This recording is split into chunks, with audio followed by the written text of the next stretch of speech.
All right, so I needed a chainsaw. I don't know if I'd call it a do-it-yourself project. I'm really just going to slice up some logs that are already laying down in the woods. The city comes through and takes trees down sometimes that are potentially dangerous, but there's some fresh ones in the fancy woods, and they're just laying down on the ground of the woods.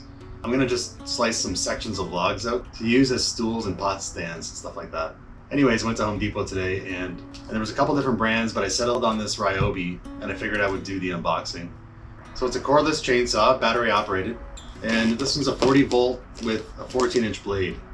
Now they had 10, 12, 14, and 18-inch blades. I figured the 18 was overkill, so I just went with the 14. We'll see how that goes. Now you can rent them. That's why I actually went to Home Depot and didn't just order it online. I wanted to see what it costs to actually rent them. And to rent a chainsaw, whether it's gas powered or electric, it costs between $50 and $75. So I figured, you know what? This was $350. I figured might as well just buy it because I'm probably going to use it again. I'm going to find other uses for it for sure. All right, so let's unbox this guy.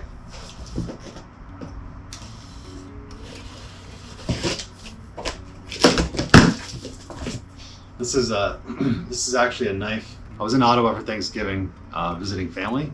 Me and my sister went to Charlton Place, which is just outside of Ottawa. It's a small town, and we went to one of the antique stores there. So one of the merchants there has a collection of knives that he makes out of railroad spikes.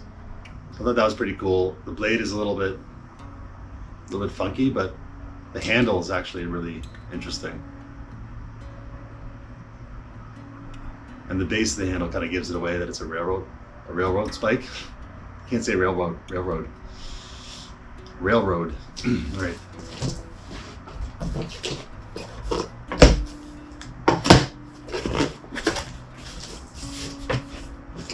All right. Instructions. So if you're going to buy one of these, one thing you want to be aware of is that some of them are sold without the charger and battery. They have ones that are sold separately without the charger and battery, and you have to buy them separately. There's the charger.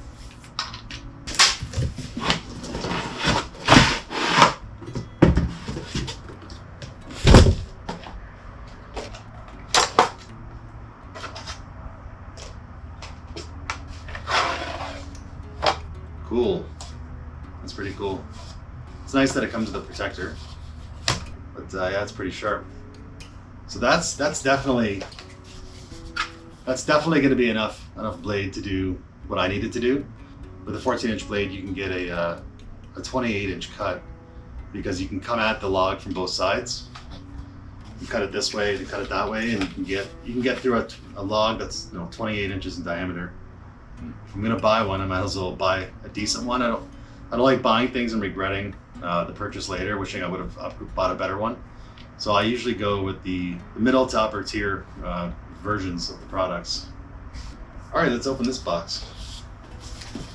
Probably just the battery. This is pretty straightforward. It's just, it functions pretty much, I'm assuming it functions pretty much like a cordless drill. You just charge the battery, pop the battery in the machine, and go to town. Yep, as suspected, it's just the battery in here. And there we go. You just plug that in and it just slides right on there. Super easy. When you buy the chainsaw, you want to buy bar and chain oil. I didn't even know that until I went to the store. This is the bar and chain here. And you put the oil in here, but it says it right on the box. Remember to buy bar and chain oil, and that keeps it lubricated. All right, so we're gonna charge up this gigantic battery here and slice some logs.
chainsaw is awesome.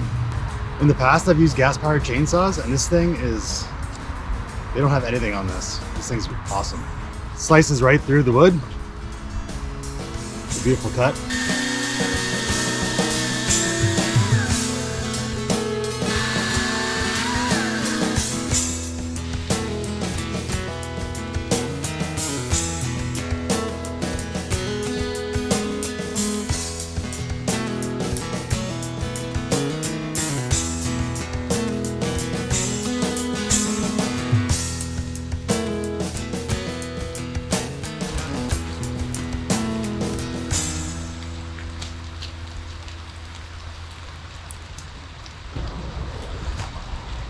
I think the GoPros are waterproof.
It's basically three things you want to look for when you're looking to cut a piece of log out of the woods. I don't want to cut down any live trees that are already up, and so I'm looking for trees that are already down, like the city came in and cut them down or they just fell. You also want to look for logs that are not on the ground, that are not laying on the ground, so they're propped up. This one happens to be propped up on another log because it starts to rot on the bottom and you won't get a nice piece. And the third thing, of course, is you don't want it to be too rotted. You want it to be somewhat fresh. Even after a log's been sitting for months, it's still pretty decent. So you want to make sure it's not too rotting, because who wants a piece of rotting log? So we're gonna get started.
Running as you're pulling it out, otherwise it'll be hard to pull out.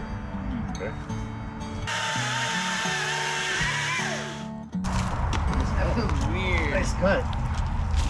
Thanks.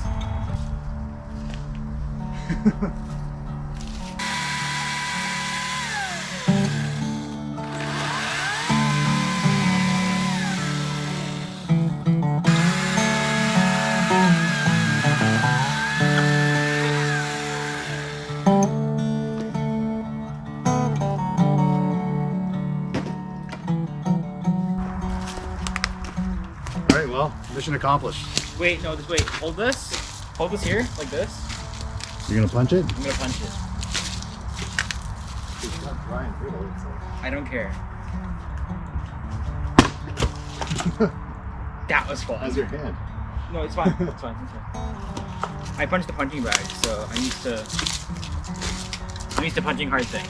Yeah.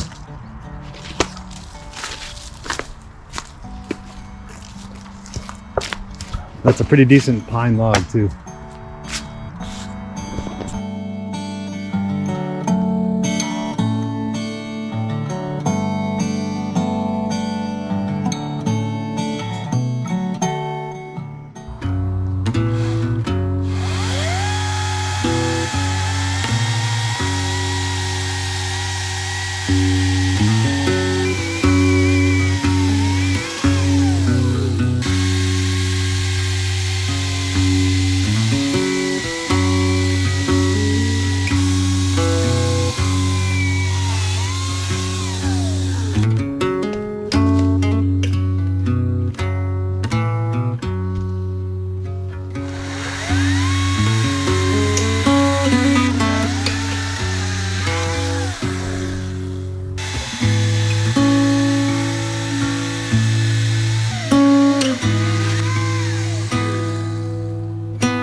So I don't know if I just committed a crime or not, but as you can see, we are in the city, in the suburbs.